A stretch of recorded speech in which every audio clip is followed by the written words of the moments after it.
Good evening, and welcome to the meeting of the Norwich City Council. Today's Wednesday, July 5th, 2017. If those of you who can, would you please stand, and Alderwoman Stacey Gould will lead us in a prayer. Almighty God, we ask your blessing upon the members of this council as we assemble here in this chamber to conduct the ongoing business of our city.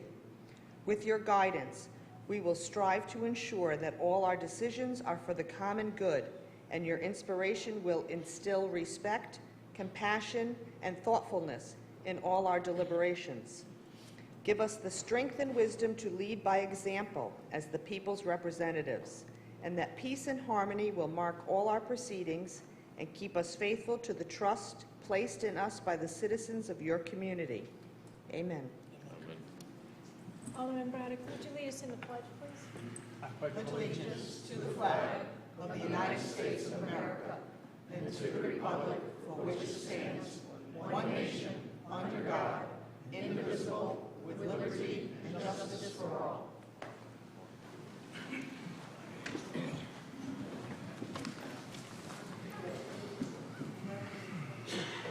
Adoption of minutes June 5th, 12th, and 19th, 2017. Can I have a motion and a second, please? Alderman Braddock, Alderwoman Gould. Is there any discussion, changes? Hearing none. Those in favor? And that's... Are you... is that in favor or opposed? In favor.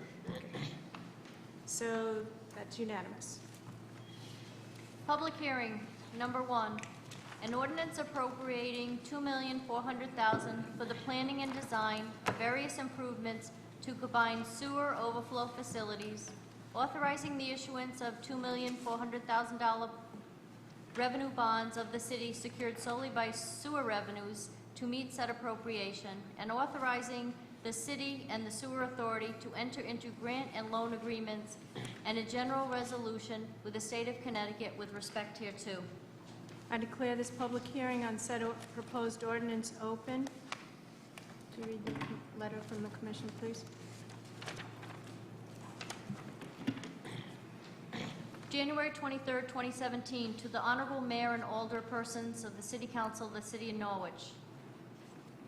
Planning and design of various improvements to combine sewer overflow facilities, authorizing the issuance of $2,400,000 revenue bonds of the city secured solely by sewer revenues to meet said appropriation, and authorizing the city and the sewer authority to enter into grant and loan agreements and a general resolution with the state of Connecticut with respect hereto. The Commission on the City Plan at its June 12, 2017 regular meeting reviewed the above referenced referral. Seated were Arthur Sharon, Michael Lehan, Frank Manfredi, Swanjay Singh Bhatia, Daniel Dineska, and Jason Anat. After careful consideration, the Commission voted unanimously to forward a favorable recommendation to the Council pursuant to Chapter 15, Section 4 of the City Charter for planning and design of various improvements to combine sewer overflow facilities, authorizing the issuance of $2,400,000 revenue bonds of the city secured solely by sewer revenues to meet said appropriation, and authorizing the city and the sewer authority to enter into grant and loan agreements and a general resolution with the state of Connecticut with respect hereto. Reason: it is consistent with the plan of conservation development to provide an adequate infrastructure to meet the community's need and supported desired growth patterns. The specific strategy is to improve wastewater treatment and to address issues related to water quality, combined sewer storm overflows, inflows, infiltration, and capacity constraints. Respectfully submitted, Art Sharon, Chairman. Those who wish to speak in favor? Yes, sir. Good evening, John Bilder, General Manager, Norwich Public Utilities, home address 348 Harlan Road. Speaking in support of this ordinance to support the CSO removal on the east side of Norwich. This is a revenue pledge, so this will not have any effect on the bonding ability of the city. The city is one of 4 to 6 communities left in the state of Connecticut that have CSOs, depending upon how you describe them. We're the last ones to engage in a consent agreement and a consent order with the DEEP for the removal of our combined sewer overflows during certain storm events. There's 14 of these CSOs left, and in our agreement with the state, it provides us the ability to do removal work on the east side being described as Smith Avenue, Roosevelt Avenue, Donahue Drive, and up where the old Charlie's Supermarket would be. But most importantly is after we design this project and construct it, the DEP has agreed to take a timeout and not require us to go forward and do the other 13 remaining CSOs, but then to reevaluate the results from this project, which we expect at some point in the future to cost somewhere between $5 and $7 million, but to reevaluate it and put the results of this, of what the outcome is from this project back into our models and better help us to design the remaining 14 projects. So we can apply those lessons learned from this to the rest of the projects going forward, of which we have a 20-year period to remove the rest of these 14-year-old CSOs. And this will have no impact. This initial project will have no impact on rates. We already have the debt service for this project and a few others built into the mandatory upgrade charge that appears on every sewer user's bill. So again, I would encourage you and ask for your support of this project. Thank you. Thank you, sir. Is there anyone else wishing to speak in favor? Anyone else wishing to speak in favor? Anyone else wishing to speak in favor? Anyone wishing to speak in opposition? Anyone wishing to speak? Yes, sir.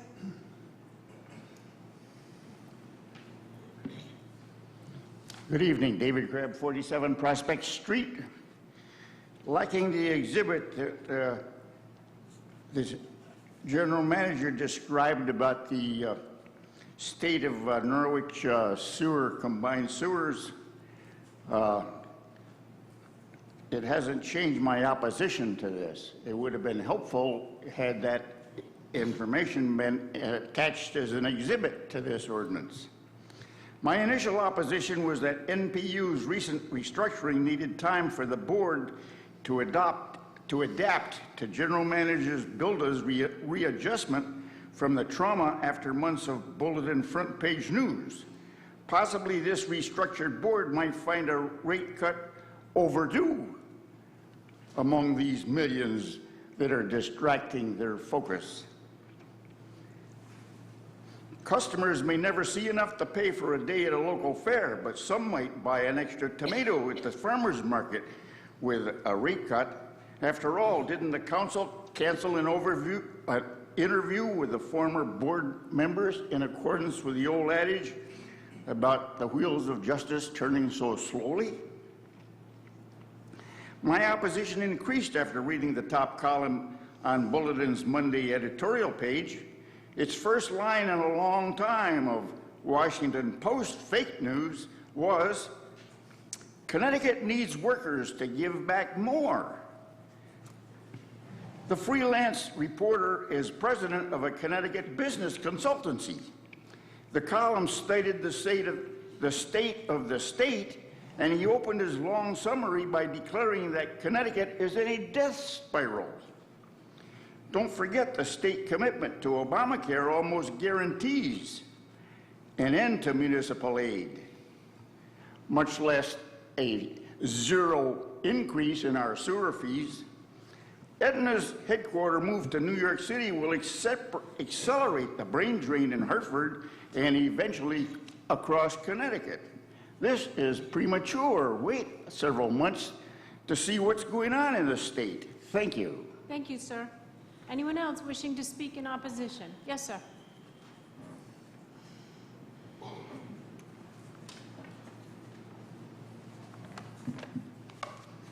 Good evening.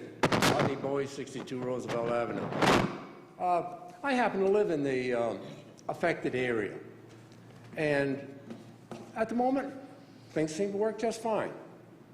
On my street, we have sewers. We don't have storm sewers. Water runs off the side of the street, at the end of my street, and it also runs halfway up the street. It runs into another brook that happens to be up there.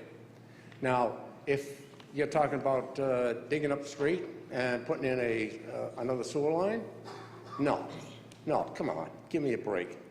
Now,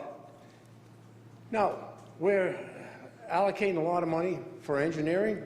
I think we have an engineering staff on duty already at the Public Utilities that should be capable of doing planning and drawing up anything that has to be done with this kind of stuff. It's not rocket scientists. My brother was a civil engineer. Now, I don't know if this hearing is also right now about Sprague, but if it is, what are we doing providing water for Sprague at $19 million? We're not on that ordinance yet. Not yet? No. Another hearing? Not today. We'll have a hearing on it. Okay. But anyways, I don't understand why we're doing half of this stuff. I'd like to see it broken down a little bit to find out what we're actually paying for and what we're actually doing. Thank you. Thank you, sir. Anyone else wishing to speak in opposition? Anyone else wishing to speak in opposition? Anyone else wishing to speak in opposition? This public hearing is closed. Thank you for your comments. Number 2, an ordinance appropriating $19,900,000 for improvements and upgrades for the interconnection to the Sprague Public Water System, including Stony Brook and Deep River water treatment plants, the Fairview Ockham drinking water storage tank, the Stony Brook transmission main, and the extension of a water main to Sprague, Connecticut. Authorizing the issuance of $19,900,000 revenue bonds of the city secured solely by water revenue to meet said appropriation.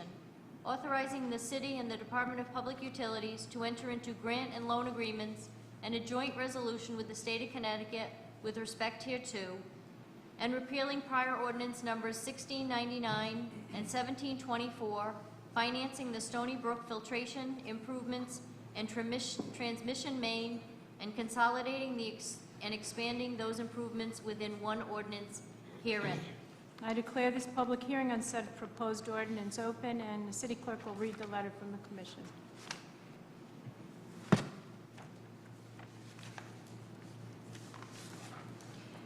June 23rd, 2017, to the Honorable Mayor and Alder persons of the City Council of Norwich, an ordinance approving $19,900,000 for improvements and upgrades for the interconnection to the Sprague Public Water System, including the Stony Brook and Deep River water tank treatment plants, the Fairview Ockham drinking water storage tank, the Stony Brook transmission main, and the extension of the water main to Sprague, Connecticut. Authorizing the issuance of $19,900,000 revenue bonds of the city secured solely by water revenue to meet said appropriation. Authorizing the city and the Department of Public Utilities to enter into grant and loan agreements and a joint resolution with the state of Connecticut with respect hereto, and repealing prior ordinance numbers 1699 and 1724, financing the Stony Brook filtration improvements and transmission main, and consolidating and expanding those improvements within one ordinance hereto. The Commission on the City Plan at its June 20th, 2017 regular meeting reviewed the above referenced referral. Seated were Art Sharon, Michael Lehan, Frank Manfredi, Swanjay Singh Bhatia, Daniel Daneska, and Jason Anart. After careful consideration, the Commission voted unanimously to forward a favorable recommendation to the Council pursuant to Chapter 15, Section 4 of the City Charter relative to an ordinance appropriating $19,900,000 for improvements and upgrades for the interconnection to the Sprague Public Water System, including the Stony Brook and the Deep River water treatment plants, the Fairview Ockham drinking water storage tank, the Stony Brook transmission main, and the extension of a water main to Sprague, Connecticut. Authorizing the issuance of $19,900,000 revenue bonds of the city secured solely by water revenue to meet said appropriation, authorizing the city and Department of Public Utilities to enter into grant and loan agreements with a joint resolution with the state of Connecticut with respect hereto, and repealing prior ordinance numbers 1699 and 1724, financing the Stony Brook filtration improvements and transmission main, and consolidating and expanding those improvements within one ordinance herein. Reason, it is consistent with the plan of conservation and development to provide adequate infrastructure to meet the community needs and support desired growth patterns. Respectfully submitted, Art Sharon, Chairman. This, sir, is about the Sprague. So those who wish to speak in favor.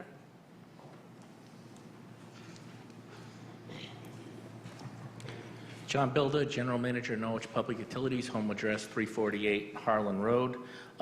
These projects have been, along with others, have been on our planning horizon for quite some time. They should not be foreign to anyone in a leadership position in the city. We shared these projects with you when we first took you on a tour of our facilities when you were elected, and I shared these projects with the council back when you had your workshop to learn more about the city's activities. Two things have happened since then.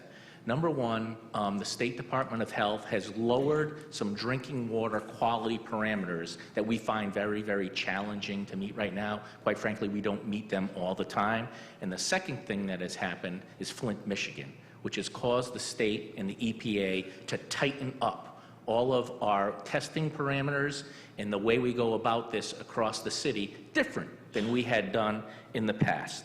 We were able to reach a consent agreement with the State of Connecticut Health Department with respect to these in terms of how to fix the problem. Those four fixes were the Stony Brook, the water tank, the transmission main, and the deep river filters.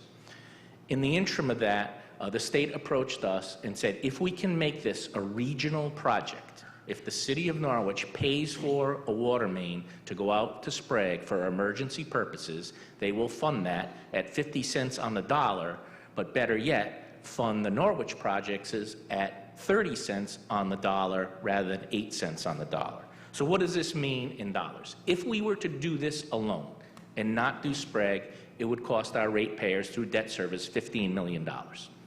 With the Sprague piece added in, with us paying for it at 50 cents on the dollar, this only costs the ratepayers in Norwich $12 million. So that's a $3 million savings from if we were to do this all alone. 15 down to 12. We're saving money doing this project by delivering water out to Sprague. I think if you read the ordinance, there's probably two obvious questions in there. One, the projects don't add up to 19.9.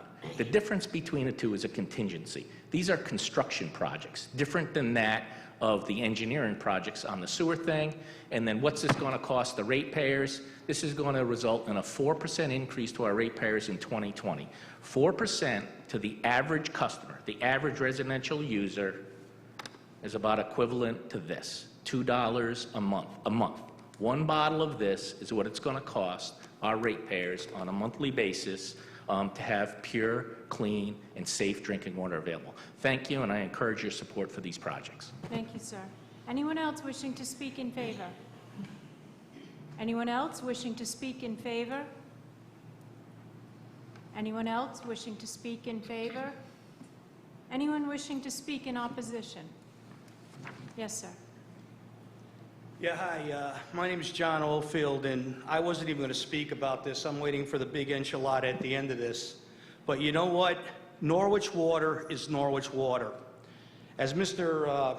Norwich Public Utilities over here has said, it's going to cost us money to build this thing, ship money to another community. They have money. They have taxpayers. Norwich is in the hole. Norwich can't afford to pay that whatever money he was talking about paying. We're broke. So get over it, folks. We are not going to give our water to another community and cost us money to put in a pipeline and everything else, no matter what it costs, because the people in Norwich can't take it. So this whole grandiose scheme of doing this and doing that, it's nothing but a grandiose scheme that's going to cost us money. And we never know, like Fairview, you're talking about Fairview Reservoir. I grew up in Fairview Reservoir. That is a pristine, wonderful reservoir that should be preserved, not to be pumped to some other neighboring community. So I'm sorry I had to get up and say that, but this is ridiculous. We don't run a utilities company to give people utility benefits and welfare. We run it to make business. If we ran it to make business, we wouldn't be broke. Taxpayers wouldn't be paying as much as they're paying now. Case closed. Thank you. Thank you, sir. Anyone else wishing to speak in opposition? Yes, sir. I'll call on you. Just raise your hand. Rodney Boyd, 62 Roosevelt Avenue. I see no reason for us to be extending a line into Sprague. If Sprague wanted water, they could have gone to the Water Authority Southeastern Connecticut and gotten financing to tie into us and have to do anything that has to be done in order to give them water. I've been on the Water Authority Southeastern Connecticut now for 20 years, Joe representative.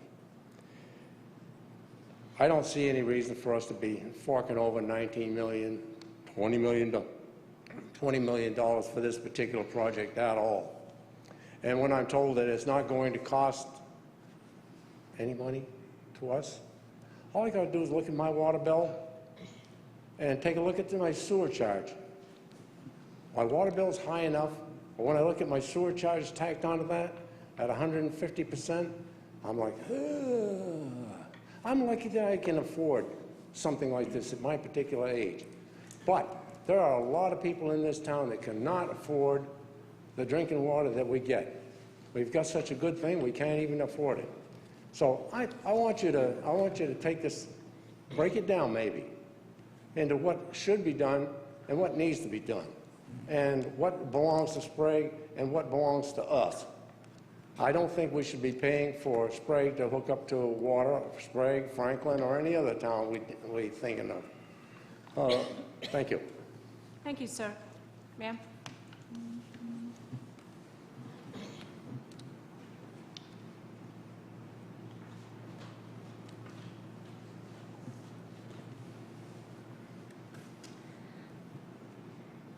My name is Linda Bertelson. I live at 24 Mannering Road, and I don't support this ordinance.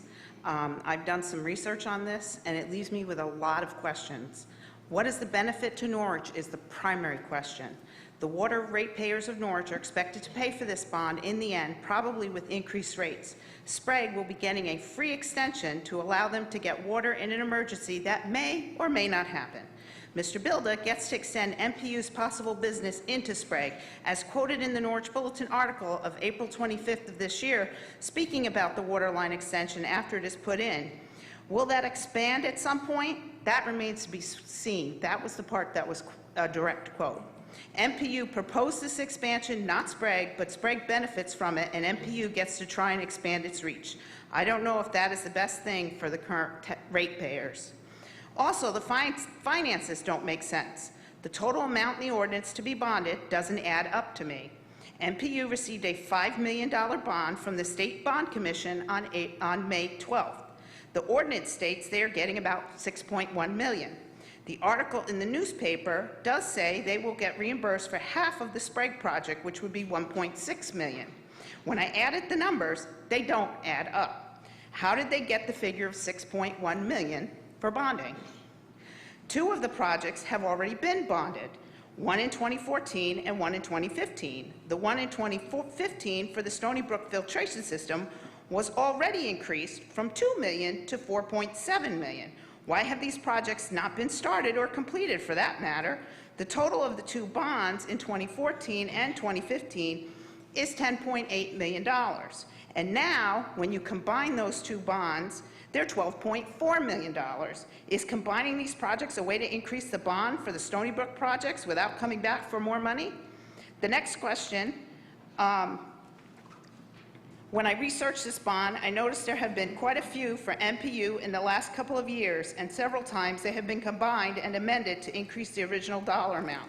I think that this council needs to do what the NPU Board of Commissioners did not do, and that is to question the need for this project. Send it back to the drawing board, or better yet, just say no for a change. The ratepayers in Norwich are tired of paying for projects to upgrade our utilities when so many are struggling to just pay their bills. We demand accountability from NPU. Something has not been lacking for a long time.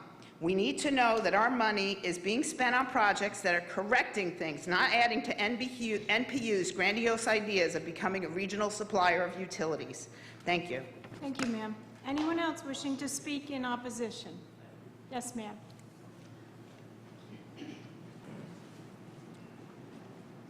Mary Wildowski, 114 Walwikas Hill Road.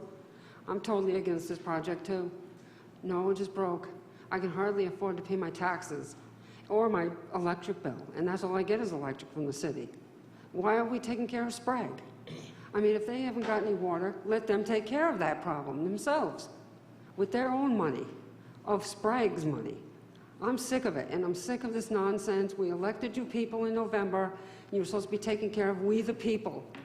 Take care of we the people of Norwich. Thank you. Thank you, ma'am. Anyone else wishing to speak in opposition? Yes, sir.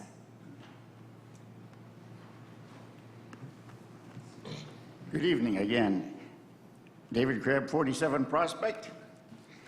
Let me open by saying that had the information that Mr. Bilda put out for the first ordinance and that amendment to that ordinance said existing sewer revenues instead of leaving it blank, I would have been more comfortable.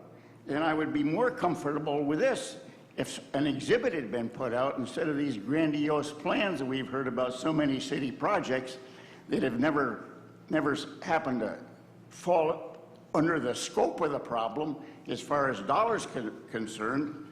If this ordinance was amended so that we would be guaranteed that the maximum rate increase is the $2 that Mr. Bilda mentioned, plus an exhibit that broke everything down so it was easily understood, we'd be further ahead.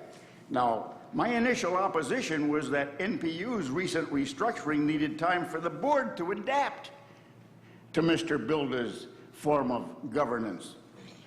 After his readjustment from the trauma of bulletin front page news, possibly this restructured board might find a rate cut overdue with millions it's in the, what do you call it, tank. Customers may never see enough to pay for a day at the local fair, as I said before. Didn't the council cancel an interview with the former board members in accordance with an adage about the wheels of justice turning so slow? What's this race to spend more money so soon after we have a tax cut, a minuscule tax cut to add? My opposition increased after the top column in Bulletin's Monday editorial page. It's first in a long line of Washington Post fake news, which we get plenty of out of the newspaper and in the radio too. Connecticut needs workers to give back more. Let's work on that for a change. The freelance reporter is president of a Connecticut business consultancy. The column cited the state of the state. He says that it's in a death spiral. Death spiral. Does anybody need to have that explained? Don't forget, the commitment to Obamacare almost guarantees an end to municipal aid. Almost guarantees an end to municipal aid because the governor committed the state to pay for Obamacare. So without municipal aid, what's the city going to do next year? Thank you. Thank you, sir. Anyone else wishing to speak in opposition? Yes, sir. Samuel Browning, 671 Scotland Road, Norwich, Connecticut. I wish there was a third category. I have questions because there's a number of unresolved issues out of this. The first thing that struck me was Normally, these are paid by revenue bonds, if I'm correct. If the Sprague emergency interconnection is the product of, it's only to be used in an emergency, then there will not be a regular flow of income from this project. In other words, they will not be paying for water on a regular basis, which means presumably the citizens of Norwich will be paying for it.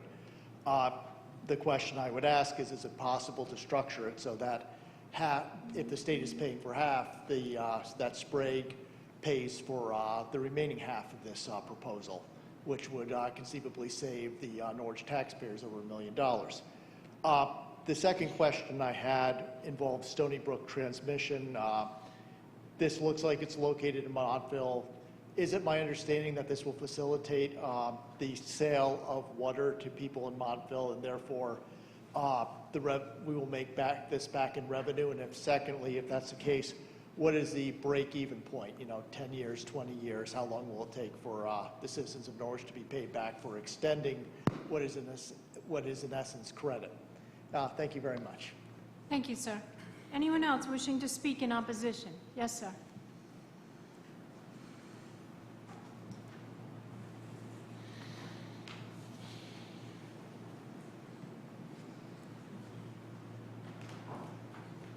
Brian Koblar, 16 Hobart Avenue. I want to first align myself with most of what Sam just said. I wish there was that third category with the questions. To alleviate a prior speaker's comments about the prior bonds, I was at some of those meetings. I understand why the change. It makes perfect sense. A lot of what John Bilda said makes perfect sense so far as ratepayers go. However, regionalization, I'm a very, very large proponent of that. Many of you have known that for years. I would like to see this type of regional effort take place. But regionalization does not mean we give all and they give none. Sam was right. You need to have Sprague do commitment. What are they going to do to help us alleviate any additional cost for providing them with the ability to have an emergency water backup system? It makes perfect sense. We share a state senator. There should be some type of interaction going from them to us to alleviate any potential overrunning cost. And there's one thing that the numbers have not shown that I would like to see at some point in time. This is a commitment. Once you install that line, it needs to be maintained. Someday it's going to have to be replaced. Who bears the cost for that? Will it be us again without a bond? These are the questions that need to be answered, hopefully sooner before you vote. Thank you. Thank you, sir. Anyone else wishing to speak in opposition? Yes.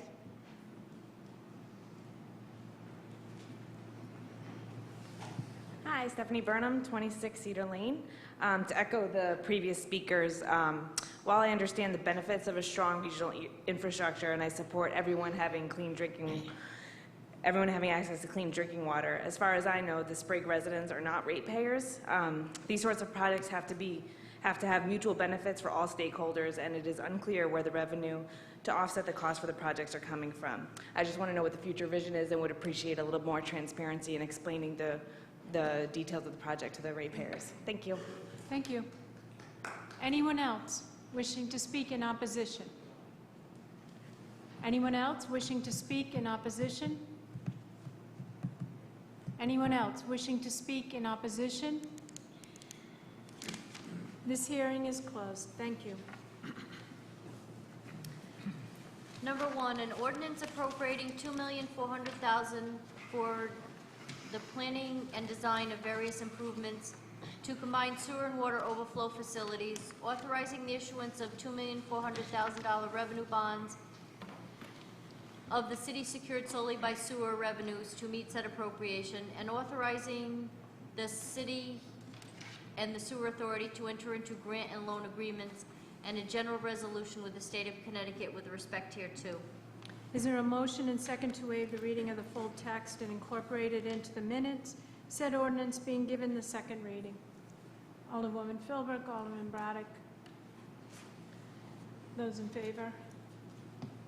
And that is unanimous. Is there a motion and second to adopt the following ordinance? Are we going to have discussion?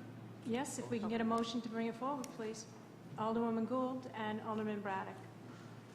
Is there discussion?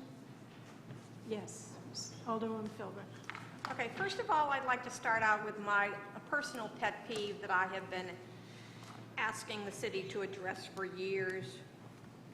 When we receive correspondence from the Commission on the City Plan where they are making favorable recommendations and the document isn't signed, I don't get it.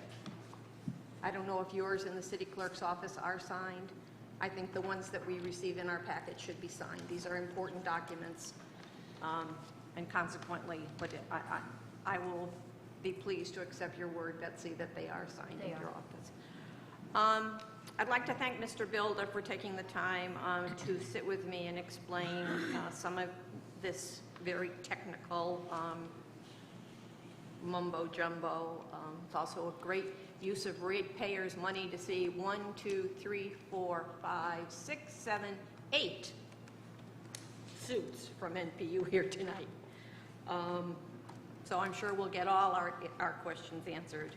I assume you're the attorney because you're giving me a dirty look.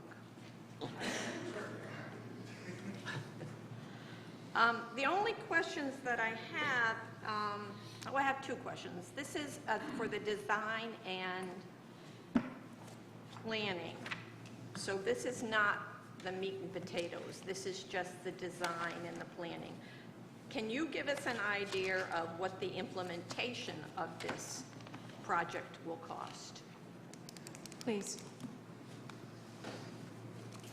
So as I said previously, we entered in a consent agreement with the DEEP, and this is only for the design.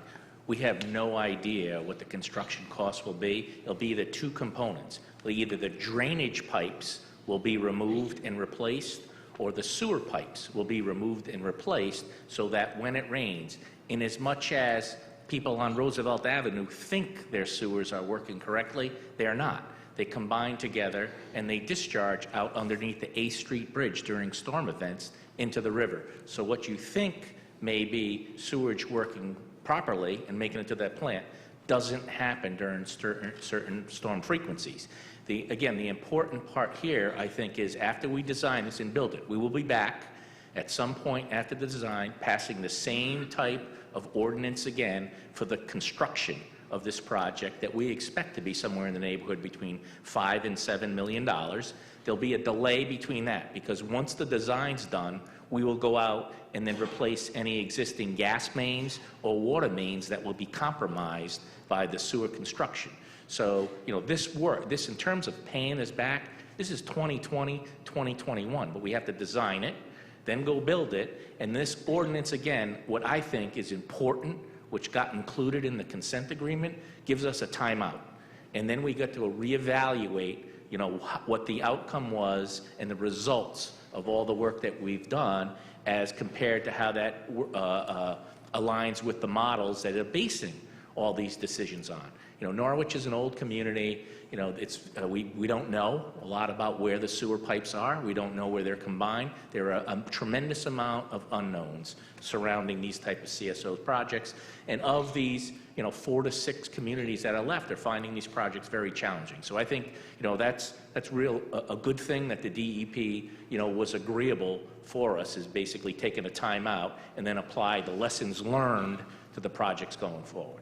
Okay, and then I think you told me when we met that that this would be paid for from existing the sewer upgrade charges. So we have built in, similar to the capital connection fee and our other rate structures, is the mandatory upgrade charge, and that has been collecting money all along to service the debt associated with these kind of projects. It will not do all of them, but this one will be covered. Okay, so those charges has nothing to do with the sewer treatment plant? Correct. They could support that. The DEEP has put the sewer treatment plant on the back burner right now. They have focused through pressure from the EPA, which, you know, with a new administration, that could all change also. But right now, the EPA is putting pressure on states who still have combined sewer communities, of which we are one, to have a plan in place with consent orders. We were the only community left in the state that did not have a consent order, which, you know, was causing the EPA to put pressure on the state to do something with us. Absent us coming to an agreement with the state, the EPA would be on this. Okay, thank you. Any other discussion or questions? Yes. Thank you for being here tonight, Mr. Bilda. In the handout that you gave us, you state that this project is mandated by federal and state regulators. Yes. So if we didn't do this project, what happens? So the alternative to this, if you say no, all right, the state of Connecticut, DEEP, would issue an administrative order supported by the EPA. So we would have terms probably in that order that we might not like or agree to, because this took us a long time to get to a consent. Means we agree we can live with some stuff, and they agree they can live with some stuff that we want to do. Absent that, they would issue their order that most likely would have terms that we would not like, that would be not affordable and be much more onerous on the community to fulfill the elimination requirements of these CEOs. The appeal process to that, so then if they issue that order, our appeal process is in federal court, which is not likely, you know, to be supported very well. But that's the appeal process, and then, you know, you buy time, but, you know, we're a few communities left across the nation, primarily on the East Coast, you know, the older communities along the East Coast, the cities that would develop. Boston, Hartford has these same challenges. As much as we're not as big as those communities, you know, the underground facilities that we have that were built in, you know, 1800 with wooden pipes are just as complicated as they are in any of these urban communities around the country. Thank you. Anyone else? Yes. It's not a question. If you want to. Okay. Thank you. Yep. For your answers. Just briefly, I will support this particular ordinance. For years, the state has provided dollars to help with the CSOs. And as long as those dollars are available, I think it behooves the city of Norwich to take advantage of them, because otherwise the costs will be solely borne by all of us here who use the system.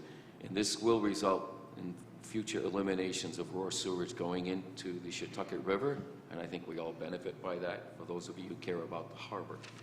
So I will be supporting this. Any further discussion? Yes, sir. Mr. Bilda?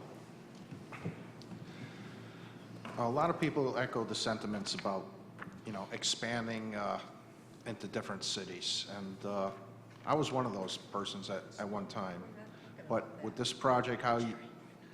That's the next ordinance. Next one. Thank you. Good.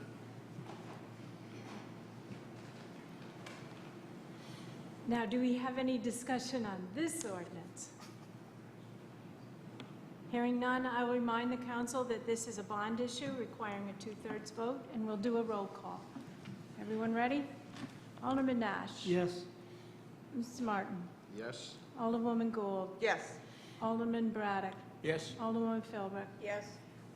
President Pro Tem Nystrom. Yes. Mayor Henchy says yes. The motion carries. Thank you all. Number 2, an ordinance appropriating $19,900,000 for improvements and upgrades for the interconnection to the Sprague Public Water System, including the Stony Brook and Deep River water treatment plants, the Fairview-Ockham drinking water storage tank, the Stony Brook transmission main, and the extension of a water main to Sprague, Connecticut. Authorizing the issuance of $19,900,000 revenue bonds of the city secured solely by water revenue to meet said appropriation, authorizing the city and the Department of Public Utilities to enter into grant and loan agreements and a joint resolution with the state of Connecticut with respect hereto, and repealing prior ordinance numbers 1699 and 1724, financing the Stony Brook filtration improvements in transmission main, and consolidating the expansion expanding those improvements within one ordinance herein. Is there a motion second to waive the reading of the full text incorporated into the minutes, said ordinance being given the second reading? Alderman Martin, Alderwoman Gould, those in favor? Aye. And that's unanimous. Is there a motion and second to adopt the following ordinance? Mr. Braddock and Mr. Martin, is there discussion? Would you like Mr. Bilder to come up? Now's your chance, Mr. Martin. Before you begin, I failed to include one thing in my presentation. This is full of Norwich water, though. This is not bottled water that I'm drinking. Okay. Now I'm at the right place here. My concerns and a lot of the other people that came up before and spoke about, they don't really like the fact that our utility is expanding into different areas, and they don't feel that they should be responsible to pay for that. And some projects I'm in agreement with and some not so much. In this case, you basically, the way you've explained it to me, was that if we did this project even without Sprague, the extension of that line, it still would be more expensive for us Correct. because of the rate of return from the funding from the state to compensate the level of funding, basically, the percentages. The additional grant allocation becomes much greater, and I can answer some, we could expand upon the answer of the questions that I heard, which, were important questions to be answered. Norwich is already part of some emergency connections that we did not pay for. They include connections that move water all the way from Groton all the way up to Norwich, that could potentially move water all the way down as far as East Lyme right now. This is an extension of a regional project that, again, reduces our amount of costs. And Sprague is paying nothing. That's correct.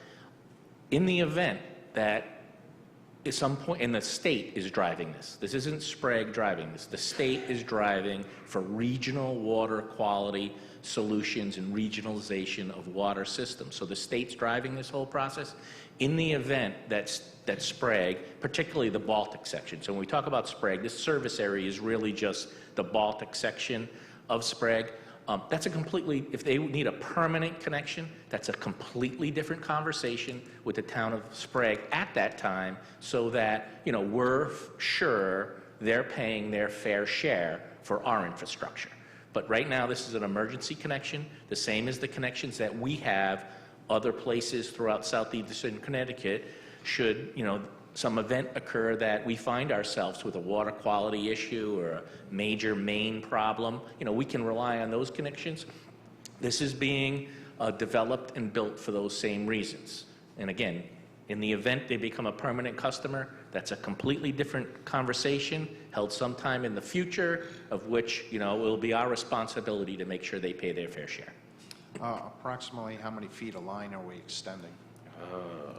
What is this? 6,000, something like that? How many feet is it? 6,000? 10,000. 10,000. It's going from, Excuse me. it's going from about where St. Joseph's Church is on Route 97, all the way out to where about TJ's is. Gotcha. All right, thank you. Yeah, it's not Chatfield to Baltic. No, I understand. Thank you. Any further? Yes, sir. Mr. Builder, this is an emergency water system going into a densely populated area of Baltic itself. Is that because their wells are their wells failing? So they have, I don't think their wells are failing from a quantity standpoint. They're facing the same water quality challenges that we are facing. And it's not just Sprague, too. It's the number of other communities around. You've heard about, Southeastern Connecticut Water Authority. They already have a number of emergency connections set up with Groton already around the local region. The smaller systems just simply can't, provide for the infrastructure and the technology and the treatment levels that are required to meet these new standards. And this is water. I mean, people are putting it in their body, every single day. There are pregnant women drinking it. It goes to a 213 bed major medical facility in this community, and relying on old technology and the way it worked for 100 years obviously isn't cutting it anymore with what science has learned about what we ingest in our bodies. Yes, Yes, sir. This connection that we're making from Norwich into the Groton area through this $19 million opportunity, this is going to make the flow of water better suited or more plentiful for what they're doing in Preston with the Mohegans and the 391-acre expansion they're working on? So that's different, what you're talking, right? But let me, if I can have the opportunity to address that. So there was $20 million available in state bond. They reauthorized this. So you might not find it if you search the website right now because it's not there. This was a repurposing of existing money that the state had. There was $20 million available. Of that 20, 6 is going to Norwich, 14 is going to Groton. Groton has much more larger challenges with their treatment plant in terms of their upgrades than we have here in Norwich. So the lion's share of the money is going to there in exchange for a greater percentage of the grant portion. Groton had to agree to make the connection on Route 12 as a regional connection from at the Ledyard Town line there on Route 12 where Pocatonic Cove Bridge is to the Preston side of that. So Groton's on the hook. And same way we were on the hook to do the Sprague thing, the state put Groton on the hook to make the regional connection across that bridge. So that will, make a really robust and a redundant water system in all of southeastern Connecticut. So you can move water all kinds of different ways. Thank you. Mr. Nash? What constitutes an emergency? That state health department has to approve that. So a major fire is not considered an emergency. Failure to operate your system properly is not considered an emergency. An algae bloom, a water quality, something unplanned, something as crazy as, a plane crash into a reservoir, that would be one. So a large factory that requires large quantities of water that would not be an emergency. Now, fire would not be an emergency. We have the responsibility to make sure we have enough tanks and pumps in place. Thank you. Yes. A drought would be an emergency. I'm sorry? A drought would be an emergency. You indicated, Mr. Bilda, that in 2020 we could anticipate a 4% increase in the water rates. Yes, that's correct. And then I think in our discussion you indicated to me that in subsequent years we That would go see- on for 2 to 3 years, but we have other debt that would be retired over that same period of time. That specifically, that debt being the Stony Brook plant, when we built that 25 years ago, cost $5 million to build. Now we're looking at $7 million to rebuild the whole thing to meet today's water quality standards, just to put things in perspective. We would not see this increase, we would not start paying for this until 2020. 2020. Thank you. Anyone else? Yes, sir. Thank you, Mayor.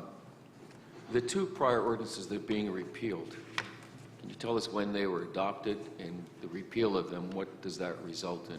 So what happened with the Stony Brook project? This was, 3 years? I think 2013, I think the date might have been when we originally proposed those projects. We had an engineering firm involved, and we had an algae problem at the time at the reservoir, and the filters would not remove the algae, so we had to take the plant offline. And it was at a year when water supplies were low, so we found a lot of challenges. We brought in an engineering firm. They found a solution to the algae problem that was much more lower in cost, that involved replacing the buoyant media, go from dense media to buoyant media at the in the filters at the facility.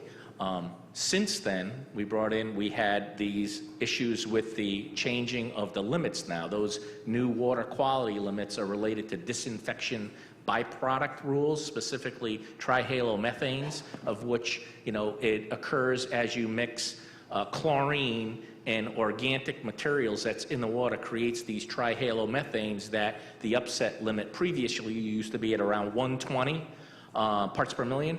Our water quality was already around 80 parts per million. We could maintain it there at all times.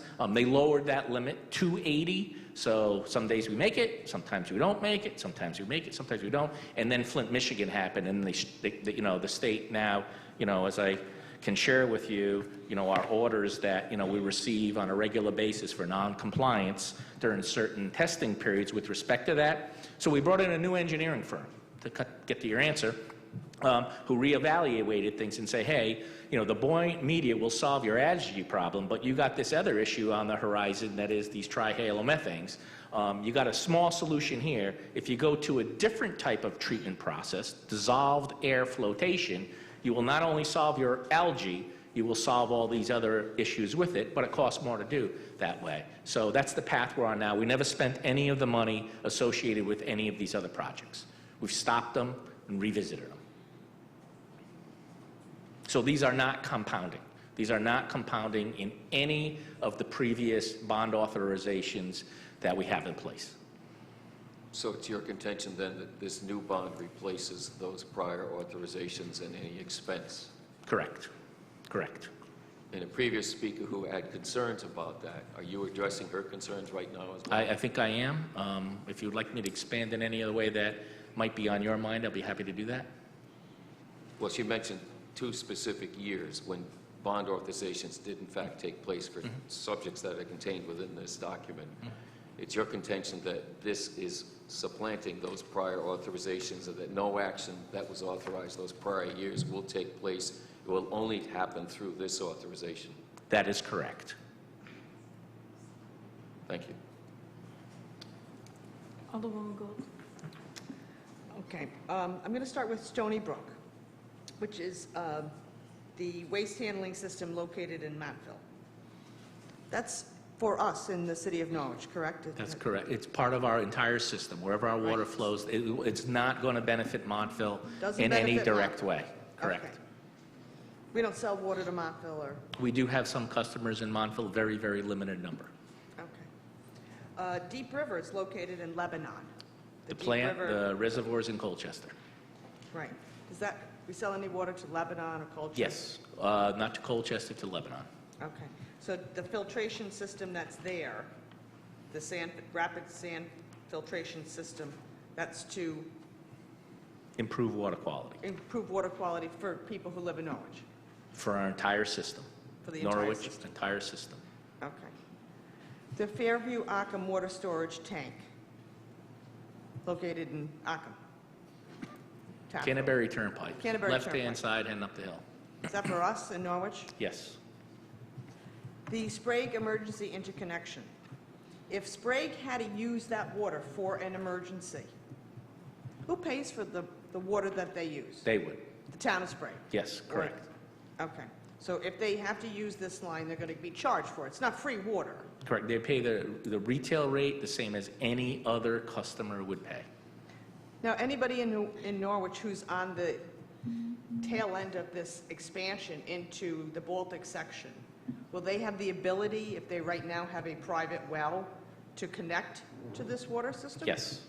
So ultimately, it would benefit some of the people who live in Norwich. This has the potential to solve a number of problems, few that we're aware of along that Route 97 area. The state is closely monitoring one of the manufactured home sites that is out there, developments that out there. The state, again, all these small water systems are facing a lot of challenges right now with the current water quality standards, so the state is keeping a watchful eye on that. So this could potentially solve a number of problems that exist here in Norwich, while at the same time, providing this connection out there to Baltic.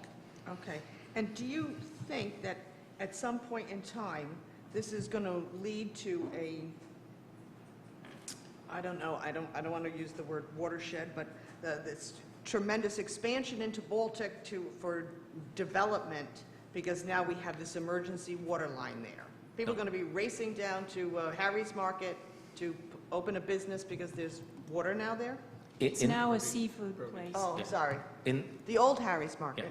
in the, I know what you're talking about. In the event that that we do begin servicing the section of Baltic, it's very, very densely developed there already, where their existing water system is, and anything beyond that would not be our responsibility to do.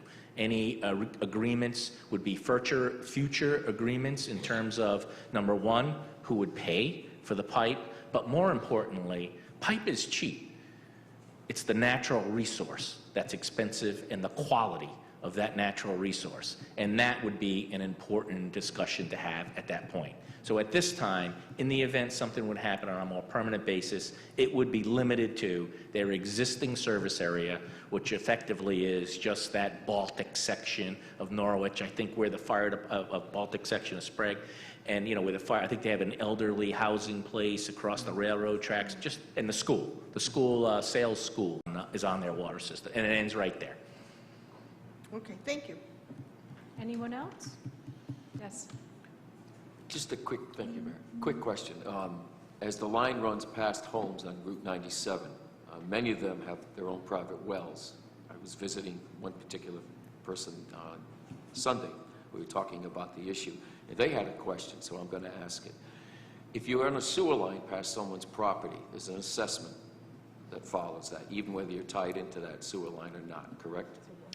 Depends how it's financed, but here in the city of Norwich, that would be correct. Okay. I believe that's not true for a water line, though. That would not be effective on this one. I didn't think so, but they wanted that question asked.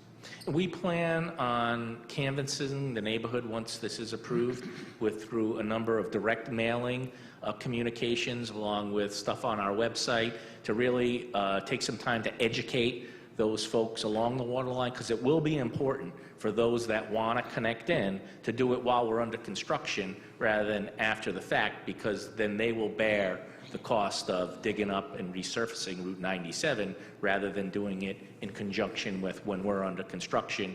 And again, there are some key places that we already have built into the design to run laterals out of 97 and at least get it to the curb line as part of this project. Thank you. Anyone else? Thank you, sir. Oh, what? Mr. Braddock? On 97, some of it already is on our city municipal, coming off Canterbury Turnpike, is that correct? About as far out as St. Joseph's Church. Okay. So the new state facility on 97 is tied into that? That's already on our system. Yeah. Thank you. I think that's it. Thank you. Thank you, sir. Okay, I'll remind you again, this is a bond issue requiring a 2/3 vote. We'll do a roll call. Yes, sir? Oh, go ahead, go ahead. Nothing? No, go ahead. Okay. We'll do a roll call. Alderman Nash? No. Alderman Martin? Yes. Alderwoman Gould? Yes. Alderman Braddock? Yes? Alderwoman Philbrick? Yes. President Pro Tem Nystrom? No. And Mayor Henchy says yes. 5-2, the bond, it passes. Thank you all.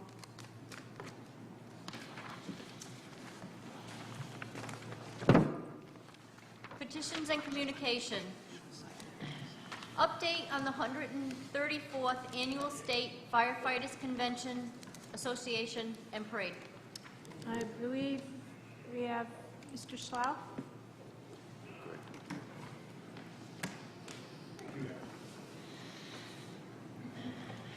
All the suits left. Excuse me? All the suits left. They did. Not all of them. There's some still there. I'm sorry? That's what Mike's on? Just joking. Well, now that that's done, I'm glad that's out of the way. Thank you all very much for having me tonight. For the record, my name is Greg Schlau. I live at 91 Lambert Drive in Norwich. I have been honored to be named the chairman for the 134th Annual Connecticut State Firefighters Association Convention and Parade. And say that in one breath, let me tell you, you get really tired after a while. And I've been saying it for 2.5 years now, and I'm getting tired of that. You should be used to it. Yeah, well, yeah, but that one breath just starts to really get to you.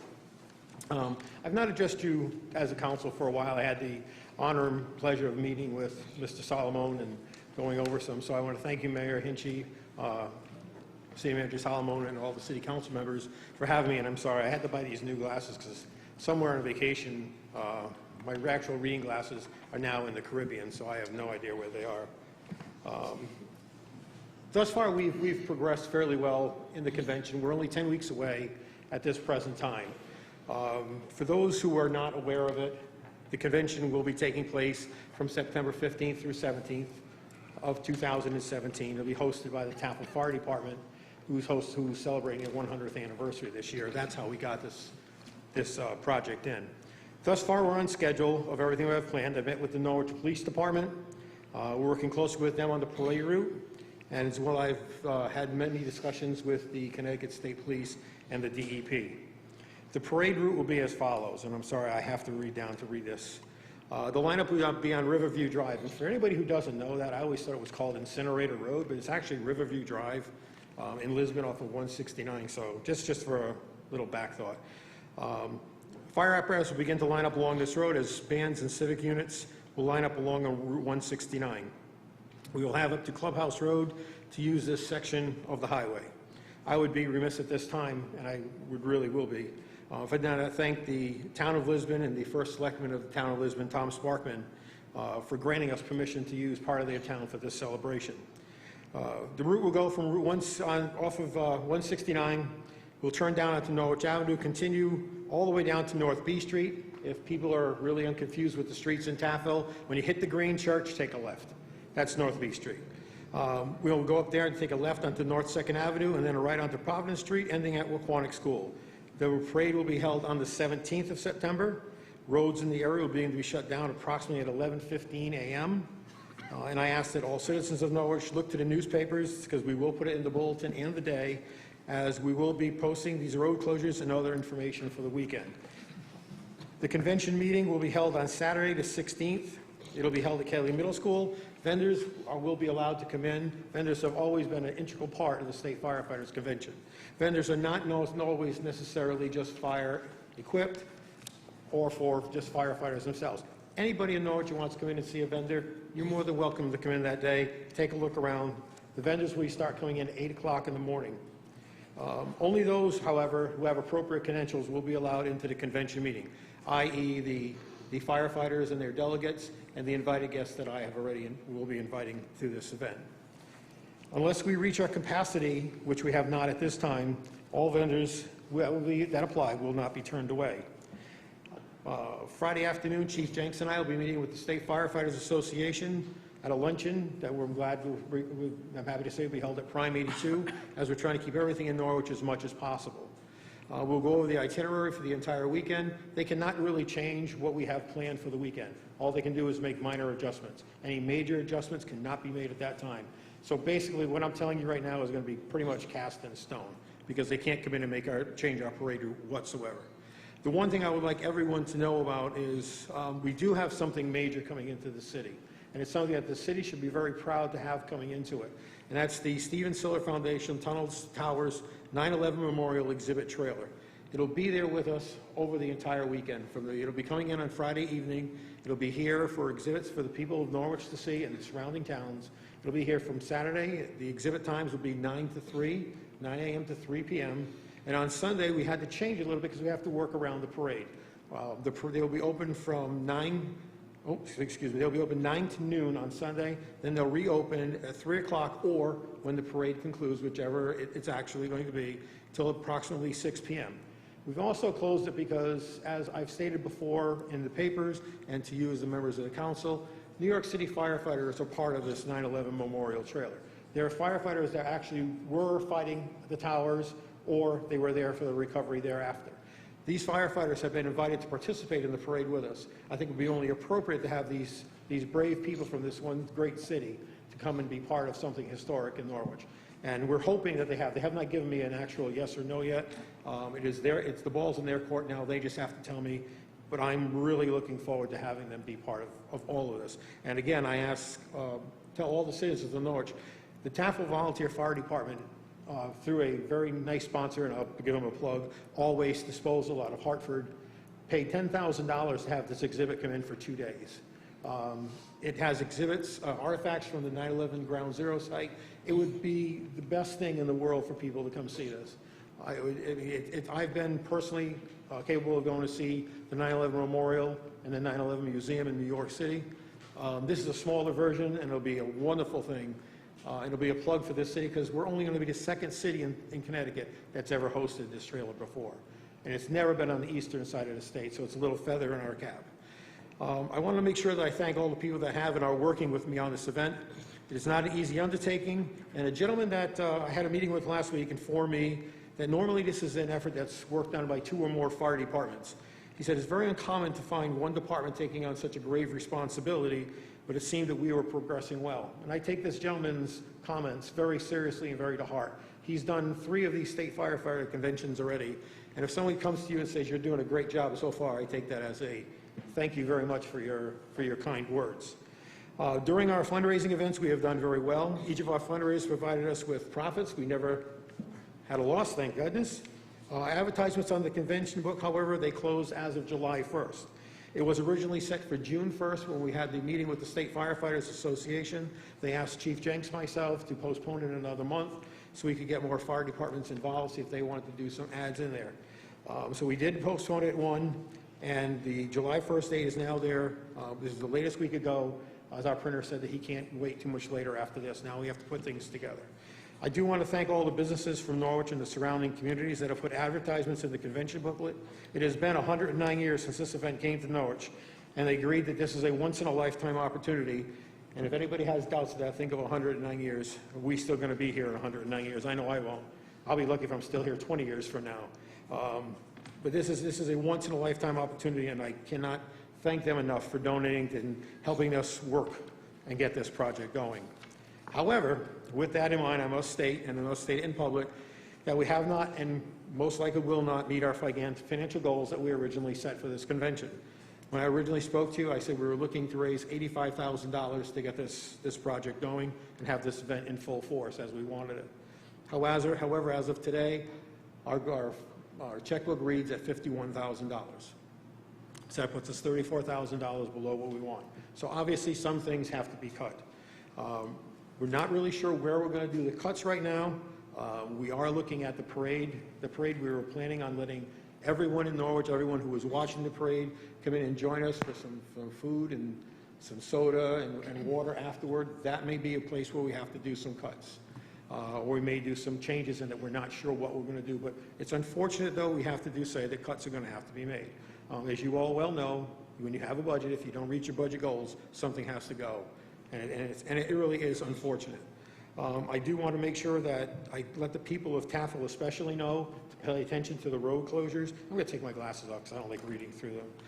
The roads are going to be closed on the north side of the village. I've already spoken with American Ambulance.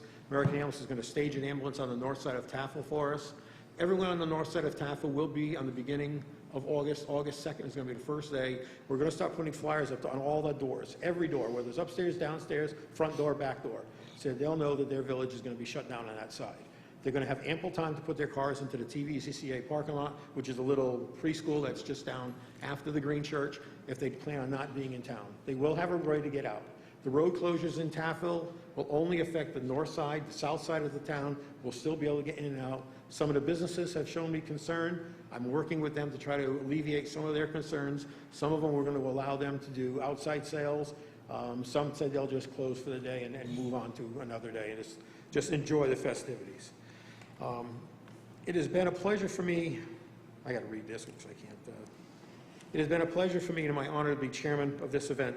Despite personal issues that have happened to me during this current year, the convention is growing stronger, and again, I am blessed that there are a great group of people that are working with me, not for me.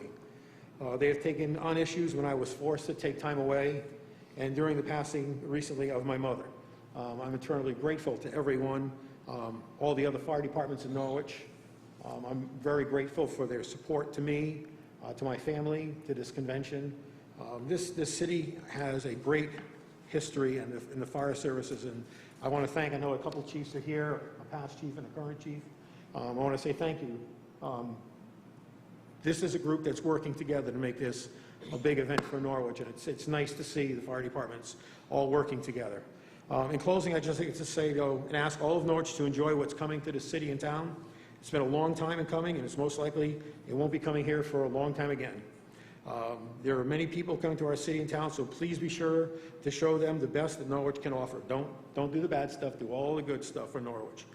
Some of these people own businesses and have influence on other businesses throughout the state of Connecticut. To have them come here and to visit our city, they may want to open up a satellite in this city. Be nice to them. Don't shun them. If they ask questions about the city, direct them to the proper authorities. Again, please come out and view the 9/11 trailer. Again, it is free to visit, totally free. You can walk through. They will be asking for questionnaires at the end and ask you if there's any improvements they can make. It'll take 2 minutes and you're gone. And again, while you're there, all I ask is everyone to please be very courteous to these fire department members from the city of New York. They're coming here more or less as a favor for the Stephen Siller Foundation. Stephen Siller was a fireman that was killed in the towers when they fell. He actually ran through the battery tunnel. That's why it's called Tunnels to Tower. He actually ran through the battery tunnel with his gear on his back to get to the Twin Towers to try to help rescue people out of there. And unfortunately, he perished. His parents started this foundation, and this is where all this money goes into that foundation to help the people from New York, all the firefighters that were there and their families. I'd like to also take an opportunity right now to thank all the firefighters throughout the city for all the sacrifices they make on a daily basis. The willingness to help people who they have never met, and the willingness to risk their lives to save others, especially here in Norwich. In this city, we are blessed to have the best of both worlds. We have 1 career fire department and 5 volunteer departments, all working together for the betterment of this city and town, as we just seen a few days ago at a big fire that was held in the Taffel section. Wish it wasn't, because it's right in the middle of the parade route, but it was nice to see everybody work together. I want to offer my thanks to every firefighter in Norwich and London County and the state of Connecticut for everything that they do and provide for my family and for everyone throughout the state of Connecticut. I thank you for your time. If you have any questions, I'll be happy to answer them for you. I told you I'd make this very quick. No, you did great. And maybe you'll have done such a good job, it won't take 109 years to get it back. Well, they're not going to ask me to do this one. When the Taffel Fire Department had their 75th anniversary, there was a standing joke between former Chief Case, current Chief Jenks, and myself, because Chief Jenks and myself were part of the 75th anniversary committee, and Chief Jenks looked at me and said, well, we'll see you back here 25 years when you do the 100th anniversary, and lo and behold, 25 years later, there I was doing the 100th anniversary, so we're not going to do this again. Well, that's what you say now. Anybody have any questions? Well, thank you. We all look forward to the event. Just to let you know, I did, if I have not sent you an invitation, Mayor Hinchy, you will be invited. I'm going to be asking it. I think I did. Marix is nodding her Yes, head. okay. I'm a little vague on some things. I know She I asked isn't, though. City Manager Solomon, I know we're not going to have you speak, but I'd love to have you come and I'll be sending you an invitation. I think I sent one to Jackie already. If she doesn't have it, I will just reconfirm with her. And while I'm here, Chief Daley, you will be getting an invitation as well. Please give you a good speech about how well Norwich is. All right, thank you very much for your time. Thanks, Guy. Number 2, report from the Commission on the City Plan of the City of Norwich, exercising the authority of the Planning Commission pursuant to Section 8-24 of the Connecticut Statutes and Chapter 15, Section 4 of the Norwich City Charter, having reviewed the proposal for appropriating $2,400,000 for the planning and design of various improvements to combined sewer overflow facilities, hereby approves such proposal. I'll take a motion and a second to accept this report, please. Alderwoman Gould and Alderman Braddock, all those in favor? And that's unanimous. Thank you. Number 3, report from the Commission on City Plan exercising the authority of the Planning Commission pursuant to Section 8-24 of the Connecticut Statutes and Chapter 15, Section 4 of the Norwich City Charter, having reviewed the proposal for the ordinance appropriating $19,900,000 for improvements and upgrading for the interconnection to the Sprague Public Water Supply System project, and including the consolidation and expansion of prior ordinances, hereby be approve such proposal. A motion and a second to accept, please. Alderwoman Philbrick, Alderman Braddock, all those in favor? And that's unanimous. City Manager's report. Thank you. This is the City Manager's report for July 5th, 2017. The Mayor and I continue our weekly meetings, and we attended the monthly CCOG and SEAT meeting together. I attended the Public Works and Capital Improvements meeting at the Public Works Department on June 19th. I gave the committee an update on the Human Services and Youth Services move to City Hall and to the Recreation Department, and explained that the City Hall Annex would be listed for sale. I also discussed the timeline for the paving bond that will be proposed to the council and residents in the near future. I attended the NCDC board meeting on June 22nd, and also had a meeting regarding the Norwich transfer station with staff regarding the transition to Willimantic waste. I had my monthly meeting with department heads. Deanna Rhodes, city planner, announced that the department was working on several grant projects, including Uncle Sleep. Ryan Thompson, Public Works Director, concurred that the state and stated that the funding for a traffic analysis for the closure of Chelsea Harbor Drive was also in progress. He stated that a large playscape was being installed at the Taftville Park along with a handicap swing. Leanne Gomes announced her staff was getting ready for the upcoming office move and that the Recreation Department would be holding a fundraiser in October for the Wizards basketball team. Bridget Marks, Human Resources Director, stated that the city is in the process of union negotiations and that the city will be pursuing contract arbitration for the police collective bargaining agreement. I had the pleasure of being invited to Beyond What's Your Gripe, hosted by John Oldfield at the Comcast Public Access Studio on June 27th. On Wednesday, the mayor, Ryan Thompson, and I went to Newington to meet with William Britnell, principal engineer from the State Department Design Unit for Connecticut DOT. I gave them a copy of the resolution that the council had approved on June 19th regarding the Route 82 roundabouts. We had a productive discussion, and the design will be reviewed by the DOT. The development agreement for Read and Use has been prepared and sent to Betsy Crum, Executive Director of the Women's Institute, and we are waiting for the fully executed agreement. Norwich Police Detective Ryan Kelsey received 2 awards from the U.S. Attorney's Office, District of Connecticut on June 14th in New Haven. Ryan assisted in the investigations of the large-scale distribution of narcotics and a cold case homicide. Congratulations and good work to Detective Kelsey. I had the pleasure of viewing the Norwich fireworks on Friday, June 30th at the Norwich Harbor. Great job to the Norwich Events Organization for bringing back a Norwich tradition. Also, thank you to Kelly August and the committee on the celebration for the 50th anniversary of the Rose Arts Festival. Special thanks to the Norwich Police, Norwich Public Works, Norwich Fire Department, Norwich Public Utilities, and sponsors and volunteers for making both events possible. And that's my report for tonight. Does anyone have any questions of the city manager? Yes, ma'am. How's the move coming? It'll probably be complete by the end of July. They've had renovations to be done, and they should be vacated by in a few weeks from now. Thank you. Anyone else? Yes, sir. Thank you. This afternoon, you and I discussed the concept of being notified by the state, by the governor, about pending reductions in state aid. And you outlined some concepts of what you might do if that happens or occurs. Can you share that with Sure. others? Mr. Braddock? To the city manager. No, I'm going to share. I'm Oh, going to comment on something I thought first. that was No. a request he was giving you in the No, future. Sorry. just some of my thoughts on this. We Don't pause too long. So may I still address the city manager? He's replying to Mr. Nystrom. Then Yes. I'll get to you. Thank you. Thank you. Thank you. We had discussed that today, and Councilman Nordstrom asked me about if we've received any formal notice from the governor's office on the interim budget, the governor's budget, the temporary budget that's in effect as of July 1st.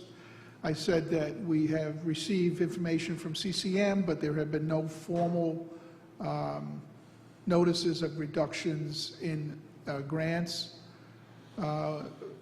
If that occurs, and we do expect them to occur, if the budget on the week of July 16th is not approved, tentatively there is a a legislative budget meeting for that week where they will consider a permanent budget for fiscal 17 and 18.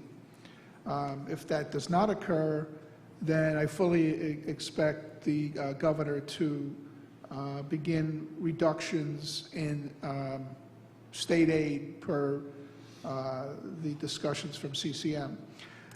One of the things that needs to be clarified is the idea that if and when, hopefully when, the formal state budget is approved, that any grants that were restricted will be then reimbursed to the city at some point. That's not clear at this point if that would occur or not. We would hope that if grants are withheld, that ultimately they would be reimbursed to the city.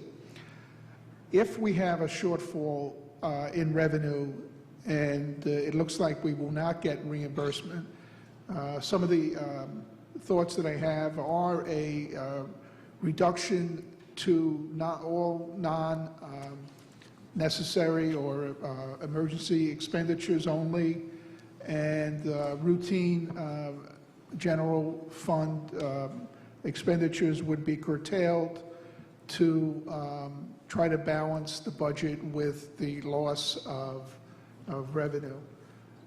We also would put a hold on some capital projects and acquisitions and that type of thing. So it's, as you know, because you follow it closely, it's a very fluid type of situation, and we'll react appropriately depending on what the news from the state is. Thank you. Go ahead. Thank you. Because of the warm weather that we're having, John Solomon, how are we doing with lifeguards at Spalding Pond? What was that? I didn't. How are we doing with lifeguards at Spalding Pond? We are having difficulty with the hiring of lifeguards for Spalding Pond. As you know, the council did approve this expenditure on the second week of June. Unfortunately, by that time, many of the lifeguards have committed to other agencies or other jobs. We have placed 2 ads in the newspaper. We've contacted the Red Cross, the Norwich Free Academy swim team, and other communities to try to get some of their lifeguards to work extra hours so that we can fully staff the lifeguards. So we've been doing a lot of outreach and not just waiting for people to come in. But unfortunately, at this point, we haven't been able to obtain enough lifeguards to safely open the park at this point. We continue to work on that. Thank you very much. Anybody else? Mr. Martin? Mr. Salomon, let's go back to the lifeguard thing there. I was under the impression that this was going to open up under limited hours. Are they doing that at this point in time, or are they just not doing anything at all? Well, they're trying to recruit people, but at this point, there is so limited amount of lifeguards that I don't believe that they have officially opened the park. So they had 2 other lifeguards, but didn't meet their certifications, and one dropped out. So there was only 1 or 2 lifeguards that have made it through all the screening and certifications that are necessary. So we have basically 2 lifeguards that have no job and no work, not even part-time? I don't know if they've had other... No, I'm talking about them. So right now, there's no coverage whatsoever, is what you're stating right now? That's my understanding, yes. That's not good. Thank you. Excuse me, we don't call out from the audience. That's the second time I've had to ask you to stop. Mr. Braddock. Thank you. This is something that is a little bit troublesome to me. We have the same amount of youth in this community as we had last year, maybe more. We have young kids who cannot necessarily afford to get down to the ocean or swimming pools. We have a wonderful facility in the middle of our city, Mohegan Park, Spalding Pond, and yet we can't even man it because we're worrying about nickel-dime taxes. I think that we have to rethink when we cut some of these things out of our city. These are important things. We keep cutting things that affect our kids.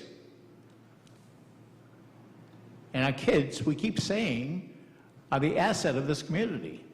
But we keep cutting the programs. And I think that that has to stop. Thank you. Do you have a question, Mr. Braddock, for the city manager? Excuse me, that was more of a comment. All right, anybody else? I would like to announce that I got a notice from the Rose City Senior Center, and I talked with Leanne Gomes, that they are providing farmers market coupons to low-income seniors who meet certain eligibility requirements. So if you know someone who might be interested in that, it's a really good program. It gives them the ability to get more produce and things like that from the farmers market. And so I think you could call Leanne Gomes or the Senior Center or pick up one of the Senior Center newsletters. Citizen comment on resolutions. We have 2 resolutions on for tonight, and that's what your comments need to be limited to. I would ask you to please be sure you state your name and your address. If you are advocating for something because you work in the city, please tell us what that business is. Limit your comments to 3 minutes. We've had 1 sign up, and again, these are for the resolutions on the agenda. John Oldfield? Yeah, can I have my secretary give you a piece of paper that, What resolution, sir, are you speaking on? well, I'm talking about the city council website, where you have your budget. That's not on the agenda, I'm Oh, sorry. I'm sorry. Well, what I'd just like to say is your fringe benefits are $53,500 a year. Thank you. Again, I'll remind the audience that tonight's agenda has 2 items, and that's what your comments need to be directed to. So, is there anyone who wishes to speak on the agenda? Anyone? Yes, sir.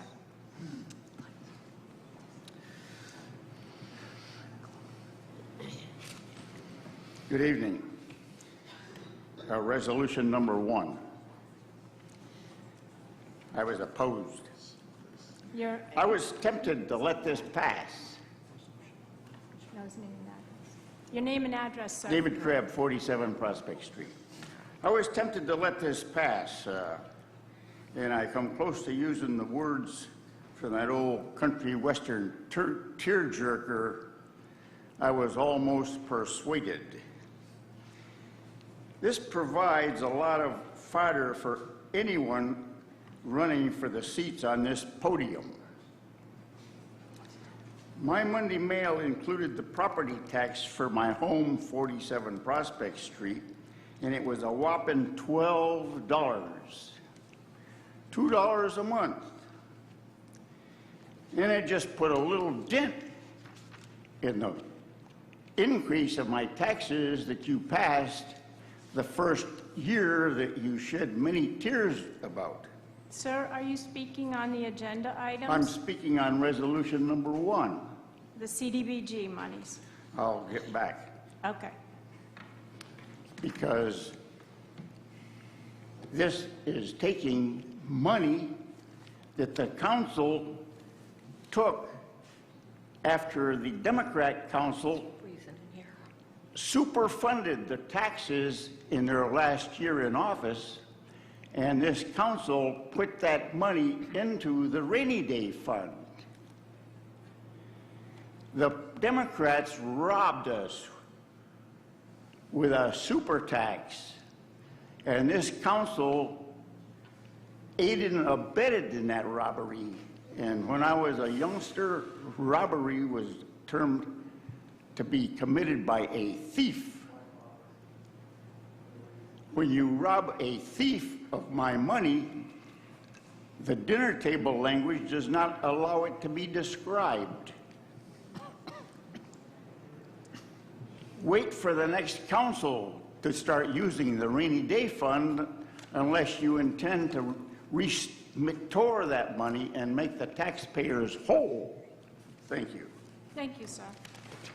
Anyone else wishing to speak on the agenda items? Anyone else wishing to speak on the agenda items? Anyone else wishing to speak on the agenda items? Hearing none, the public hearing is closed. Thank you.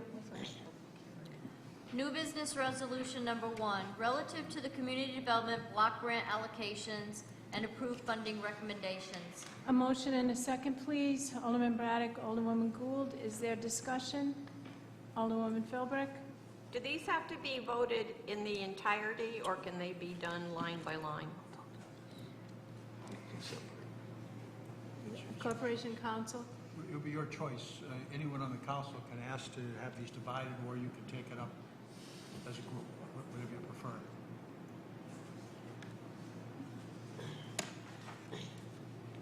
Yes.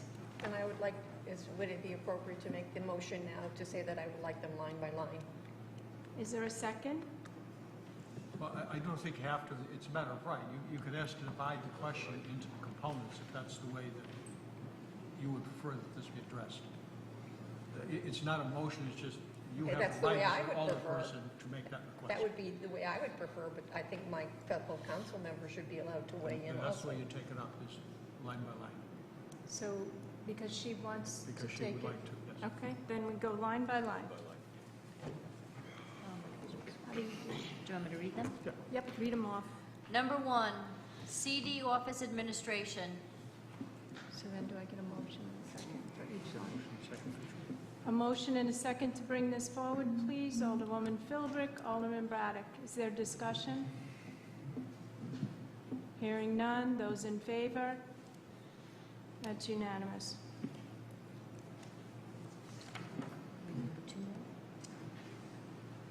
Number 2, TVCCA Home Again Project. Motion and a second, please. Alderman Nash, Alderman Martin. Is there discussion? Hearing none. Those in favor? I think you got to make it clear, on these, there was a number on the first one that's the same in both columns, but you're presented with the request in an amount and then a recommended amount by the CDAC, the commission. I think the resolution should reflect whether you're approving the full amount, the recommended amount, or some other amount, so that at the end of the day, in the third column, we're able to keep an accurate record of what that number should be. So should we go back to the first one to Well, have I that in think the the resolution? first one is the same was in the both, same. so unless someone objects, I'd say the assumption is that you've approved the recommendation of $150,798 Okay. in that category. So we'll amend the second one to indicate that the request was $20,000 and the CDAC recommended 10. So the motion should be to approve funding of so much in that category, whatever the number the Okay. person making the motion wants. So we'll make a motion, or whoever made that motion. Who made that Nash, last one? Nash made the motion, Martin seconded it. So you're making a motion for 10,000. Yes. Any discussion? Those in favor? Aye. That's unanimous. Number 3, Norwich Human Services, Norwich Works. So the request was $48,884.49, and the recommendation by the CDAC is $38,000. I'll take a motion in a second, please. Alderman Braddock, Alderman Nash.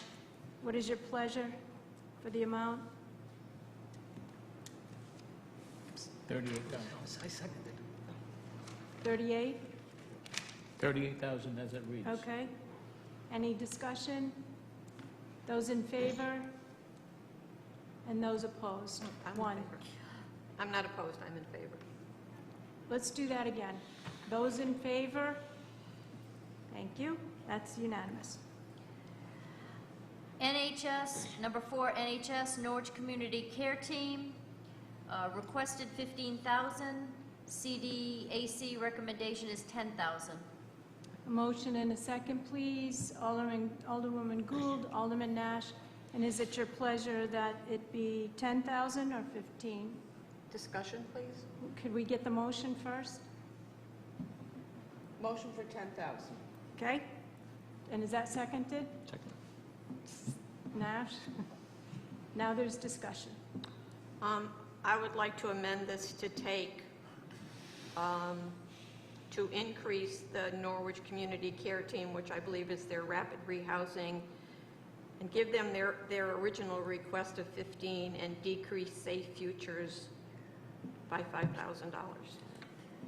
No, just do that. I think you probably should take up this first and then find the money as the next motion. I don't have a Where second. are we? I have a first to increase, amend to increase by Mrs. Alderman Philbrick to increase to 15,000, but I don't have a second. Is there a second? Alderwoman Gould. So now we have a discussion on an amended motion to increase the Norwich Community Care Team to 15,000. Correct. Is there discussion? Yes? Is there someone here who could explain to us or tell us the difference between the Norwich Community Care Team's responsibilities or their charge and what the Domestic Violence Response Team is?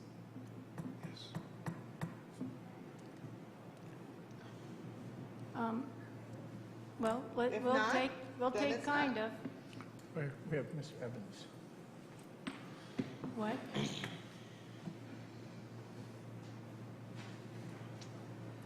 Happy belated 4th of July.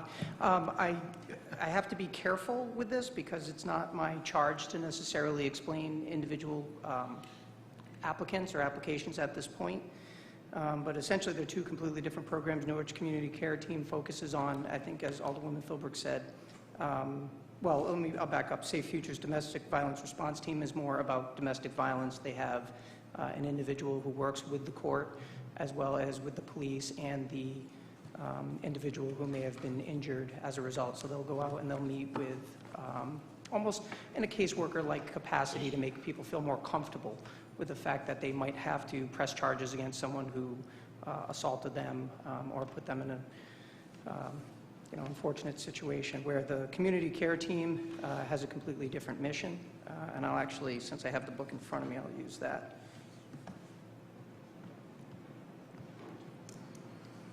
As soon as I can get to the page.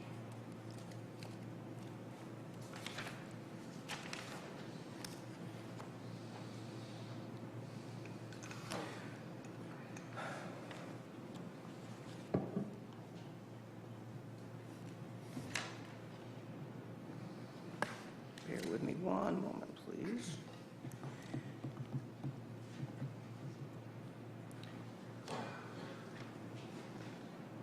So Norwich Community Care Team, a number of years ago, there was a shelter that was in the city of Norwich that just provided assistance to individuals who were displaced, needed to be relocated. It closed due to a paradigm shift at the state level, and also the city of Norwich took control to really focus on rapidly rehousing people so that rather than having to go into a shelter, they were immediately moved to some level of housing, whether it was temporary for 3 months or permanent in another location. So it was this essential shift from let's shelter people, which has a certain cost associated with it. If memory serves, it's somewhere around $800 plus per person, to being able to house someone for around $200, and which gave them a more stable, suitable environment in which to live. So rather than putting them in in a shelter, you put them in housing temporarily, which became permanent.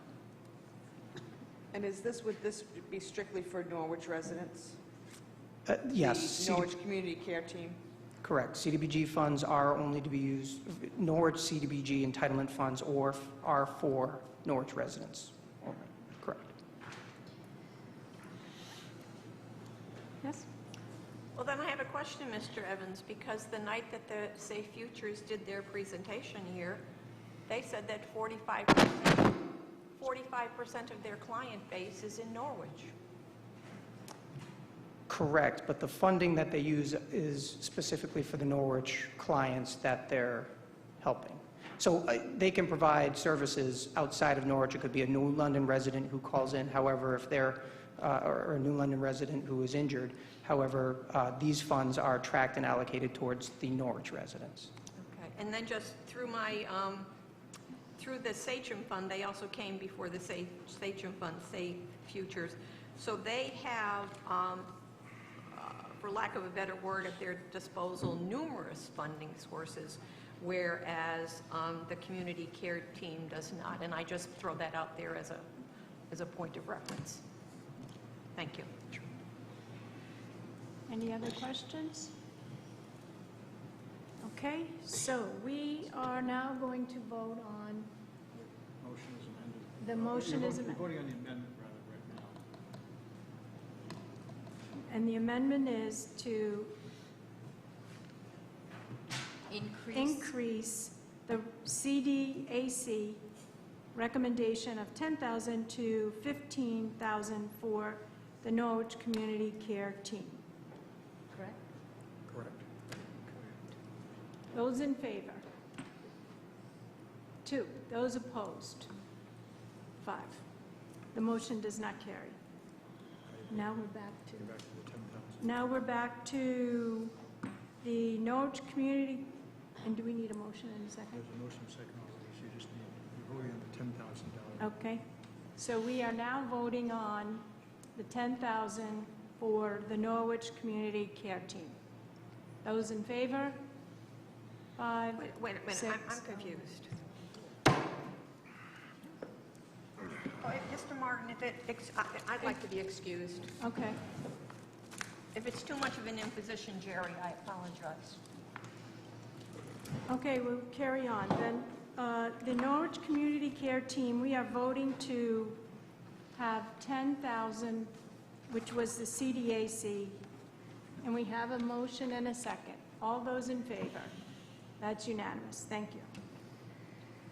Number 5, Safe Futures Domestic Violence Response Team. Request $15,000, recommendation $15,000. Motion and a second, please. Mr. Nystrom, Mr. Braddock. Is there discussion? Hearing none, those in favor? Aye. Okay, that's unanimous. Number 6, United Congregational Church.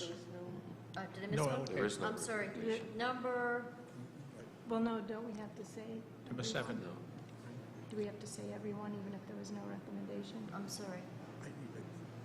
No or yes? I would say yes. Yeah, I think we need to say everyone because Okay. we had a motion. So, Number 6. We'll hustle along. Sorry. United Congregational Church. $8,000 request. A motion and a second, please. The recommendation is nothing. And the recommendation is 0, so. Okay, we got Mr. Nystrom and Ms. Gould. Those in favor of no funding? Thank you, unanimous. Number 7, Norwich Public Works Playground Phase 3. Request $95,000, CD recommendation $55,000. Motion and a second, please. Mr. Braddock, Mr. Nash, is there discussion? Hearing none. What's the number? 55, she said it. Okay, we're voting on 55,000. Those in favor? Aye. Okay. Number 8, Norwich Public Works Taffel Sidewalk Phase 2 sidewalks. Request $86,000, recommendation $86,000. A motion and a second. Nash, Alderman Gould. Discussion. Hearing none. Those in favor? It's unanimous. Well, it's actually now 6. One person left. Number 9, Norwich Public Works ADA sidewalk ramps. Request is $66,600, and then the recommendation is $66,000. Motion a second. Mr. Braddock, Ms. Gould. Is there discussion? Hearing none. You're voting on recommended $66,000. And that's unanimous. Number 10, Arc of New London, request $30,424, recommendation 0. A motion and a second, please. The recommendation is 0. Alderwoman Gould, Mr. Braddock. 0. Is there discussion? You're voting on no recommendation. Those in favor? That's 6. Number 11, East Great Plains Volunteer Fire Department, request $74,000, recommendation 0. A motion and a second, please.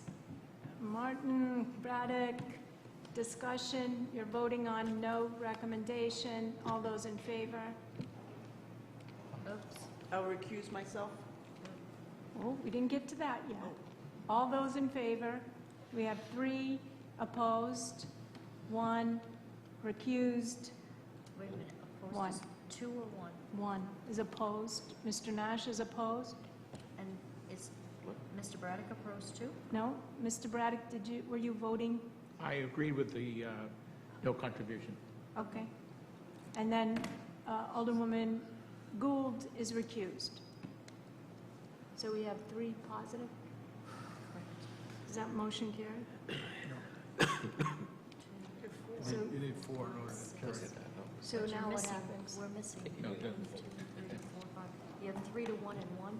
4 to 3, 4, 5. Yes. So 4 to 1. 4 to 1. 4 people voted for it? 4. No. Did 4? Yep. Okay. And it passes. Sorry. Jeez. 12. 12. Norwich Police Department Tathel Public Safety Camera System Expansion. Request $99,930. Recommendation $99,000. A motion and a second. Nystrom, Braddock. Is there discussion? We are voting on the CDC recommendation is $99,000. All those in favor? Aye. And that's unanimous. Number 13, Norwich Housing Authority Rosewood Manor. Request $75,000. Recommendation $55,195. Motion and a second. Nash, Braddock. Is there discussion? We are voting on the recommendation of $55,195. Those in favor? Aye. And that's unanimous. Number 14, CD Office Neighborhood Preservation Property Rehab Program. Request $350,000. Recommendation $254,000. A motion and a second. Braddock, Nash. We are voting on the recommendation of $254,000. Is there discussion? Hearing none. Those in favor? And Aye. that's unanimous. Okay, And no changes. that's it. That's it. Thank you all. You're welcome.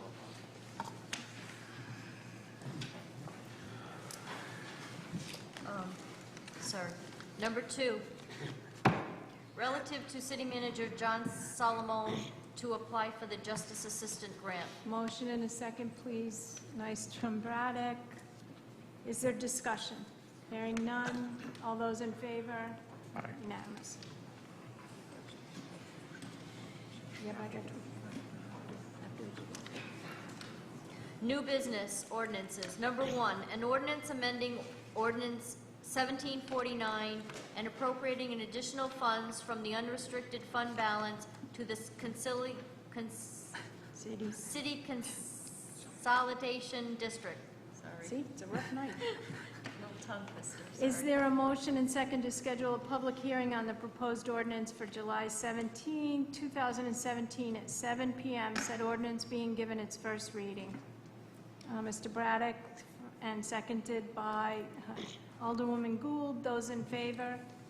Aye. And that's all 6 of us.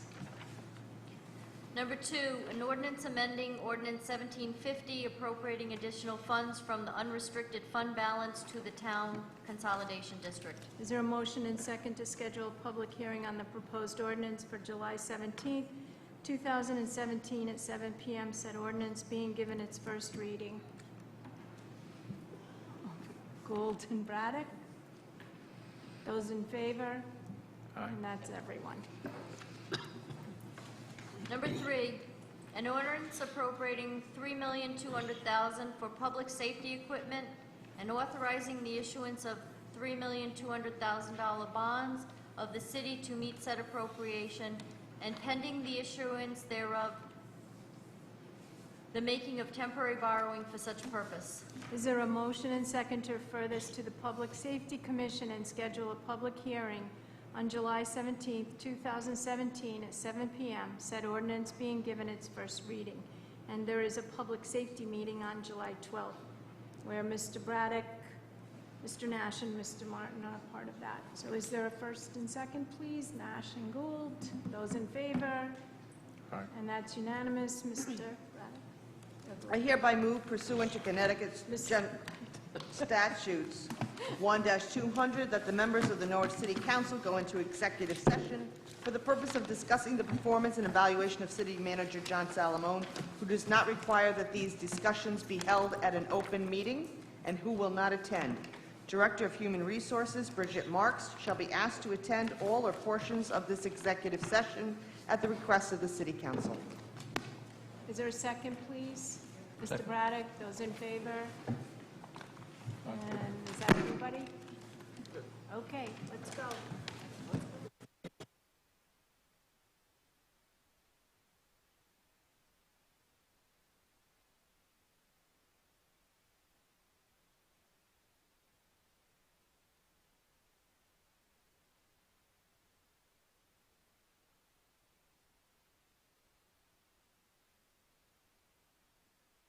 Back to you with something.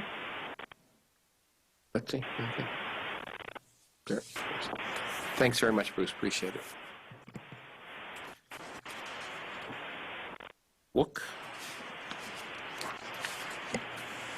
The work continues on. We're in our second year of planning. We are moving forward this month with the integrated report, full steam, which includes items on water conservation, emergency planning, interconnections, a lot of things that you might find in the executive summary of the State Water Plan, you might see being discussed at a WUC meeting. So the WUC meetings are playing out over the next couple weeks in July. I plan to be presenting at each WUC meeting between July and August on the State Water Plan. So next week, I'm going to be starting some presentations to get the word out on the State Water Plan. So there's a lot of effort moving forward. David, do you have anything to add? David Murphy from MMI? Don't be shy. Come on. No? I did. Okay. Thank you. That's all. I think it's important that as any of us speak on this, that we let each other know that we keep some kind of particular file so we're not duplicating efforts or anything like that. So True. I'll be tracking all of this. I'll be tracking when we're going to go speak, I'm sure. True. Betsy and Garrett may be doing the same as well as myself. So, okay. Any other new or old business before we open up to public comment? Oh, minimum stream flow. So we are continuing to process comments that came in on the Connecticut River classification, and that's the minimum stream flow update at present. Thank you. Okay. Any other new or old business? If not, we'll turn up public comment. Any public comment today? Yes, sir. Come right up, give your name. Have a seat. Good afternoon, sir.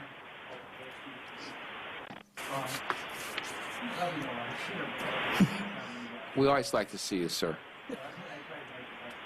With respect to the studies, there are a number of concerns, some of which Lori had mentioned, some of which the CEQ has mentioned. And the first concern is that the CEQ, when they heard the same thing that you heard today, is that the study, they're going to complete it, then they're going to give it to New Britain for review and comment. And the CEQ said, well, can we see that draft before it's sent? Or two, can we see the comments that New Britain makes on that? And my position on that is New Britain is Tilcon.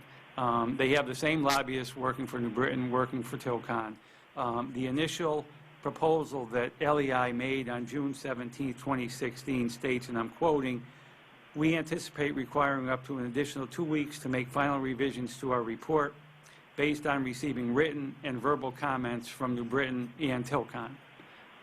That obviously is the fox watching the chicken coop, because you probably are aware in 2007 there was a public act with respect to a study to be done. It was going to be done by DPH, but there was a question as to whether New Britain or Tilcon could be involved with it. The Attorney General wrote an opinion saying that if an environmental evaluator is selected by entities who stand to benefit financially from an evaluation, the independence of the evaluator is compromised because a land lease, which is what would be here, would financially benefit both the city and Tilcon. Neither can be involved in the selection of an independent third-party evaluator.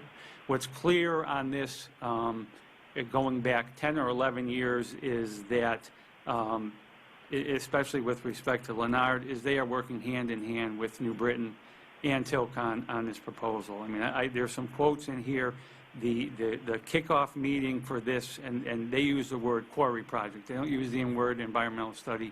It's a quarry project.